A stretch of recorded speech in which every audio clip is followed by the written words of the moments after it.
Well, it's certainly been a big week in Washington, D.C. A monumental move by the U.S. Senate, a banking committee actually approved the SAFER banking bill. And that next step may be to bring it to the floor of the U.S. Senate to be voted on. Morgan Fox is the political director of NORML in Washington, D.C. Morgan, everybody's excited about this in the industry, and you should be congratulated because this is actually a lot of hard work for you, and you see some of the benefits from that now. Oh, yeah, I mean, we've been working on this bill for more than a decade now at this point, which is a little bit ridiculous considering what an incremental change that it actually will be. But it's still a major move considering that, this has passed in some form in the House 7 times already. And this is the first time that it's actually gotten a markup hearing and gotten a vote in the Senate.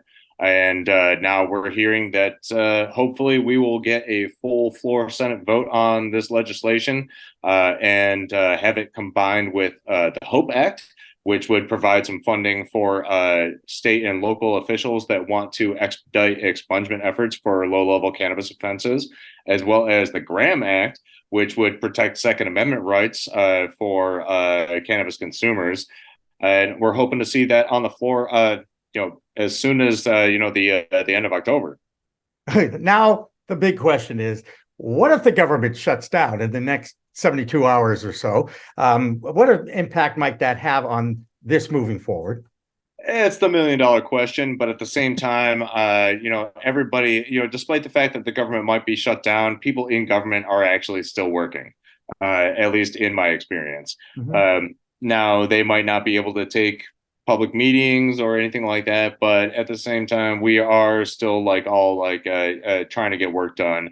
And I honestly don't think that a government shutdown is going to last particularly long if it does happen. If it does happen, I also think that it's going to put some of the major opponents of cannabis policy reform on the back foot.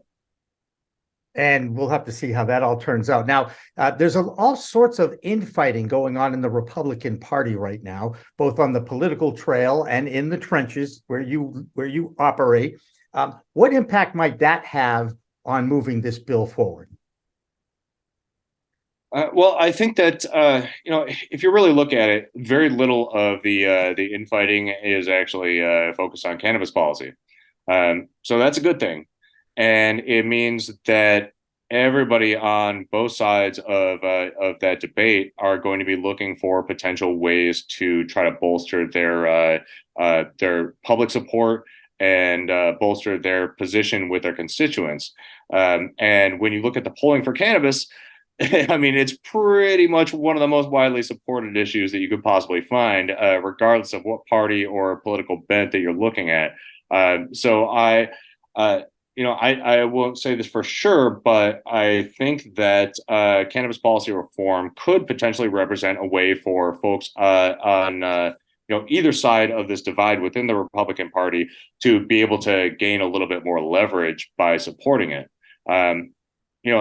Obviously there are going to be some outliers, and as we've already seen, folks like James Langford and a few other folks are trying to stop any sort of cannabis policy reform from happening, but it's not supported by their constituents. It's not supported by the American public generally. I mean, these guys are dinosaurs when it comes to this issue. So, I really think that, the really big problem that we're going to have going forward is actually making time for cannabis on the schedule, whether that be in the Senate or in the House, because of all these other issues that are going on and all this political infighting, both within the parties as well as between the parties. And that has been a problem that we faced for years. And a big reason that we're facing that problem is because lawmakers' constituents are not reaching out to them adequately to let them know that this is a priority issue for them. So, whenever there's any sort of a conflict, cannabis policy reform is usually the first thing on the chopping block, and we need to change that. Will this have any impact on the movement to reschedule it to either Schedule 3 or deschedule it? I mean, that's entirely administrative. And if I'm being completely honest, I think that the DEA is going to drag its feet on this, potentially past the presidential election. I could be wrong. Um, and even if they do decide to make a move to Schedule 3, it's questionable about like exactly what the timeline would be for implementing that. But also, I'm sure that anybody has read anything that NORML has put out recently, particularly the stuff that Paul Armentano has been writing, will recognize that a move to Schedule 3 really doesn't help consumers. It is not really going to have that big of an impact on research. It'll take care of the 280E problem, but who does that help? Big companies. And all businesses really. I mean, for the most part. But let me ask you a question about if this was to fail, if the Safer Banking Act fails, what impact and what kind of a setback would that be on all of federal cannabis reform? Are we back to square one again? No, I mean, cannabis policy reform, from the get-go and throughout my entirety of involvement in it has always been two steps forward, one step back. I This think we is something refer to that as you need to get used to, and especially like folks that are interested in investing in this space need to realize and really think about hard before they, leverage their houses on some publicly traded company. At the end of the day, we don't know exactly what's going to happen, but if it does fail, then we're just going to go back and start fighting again. I mean, we've been doing this for years, and it's a long and slow process. We're trying to dismantle 100 years of prohibition, right? Right. So it's not going to happen overnight, and there are going to be setbacks. That being said, I think that it is really important to note that we have finally started making some serious progress in environments that we have not made progress in before.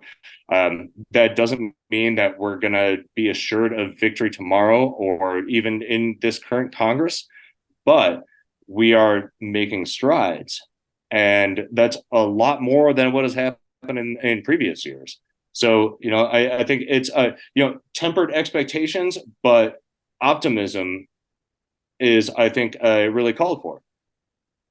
That one step forward, two steps backward is something we call cannabis standard time, because that seems to be what happens on a regular basis.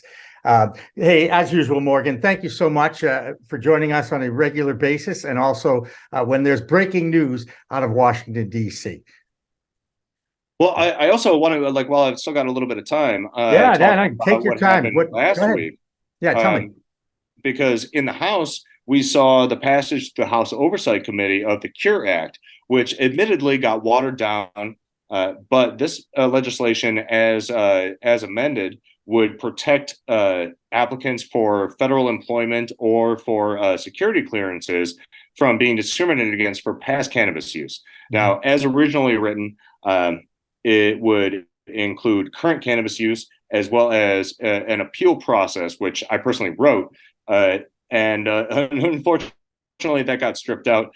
But the reason that it got stripped out was in order to actually get a markup hearing on that, which I don't think would have happened in a Republican-controlled committee without that. So, there are opportunities for us to be able to add that language in later on, but I still think that it's really, really important that we are starting to talk about legislation in the Republican House that will stop discrimination against past cannabis use, and that it passed overwhelmingly in a bipartisan manner. It was a 30-14 vote.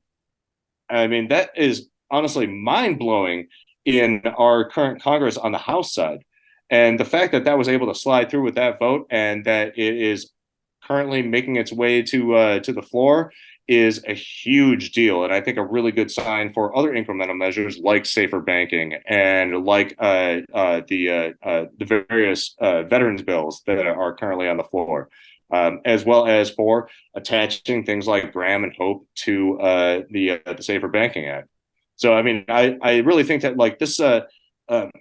this particular bill, while it only affects federal employees and security clearance applicants, is still super important and should not be overlooked at all.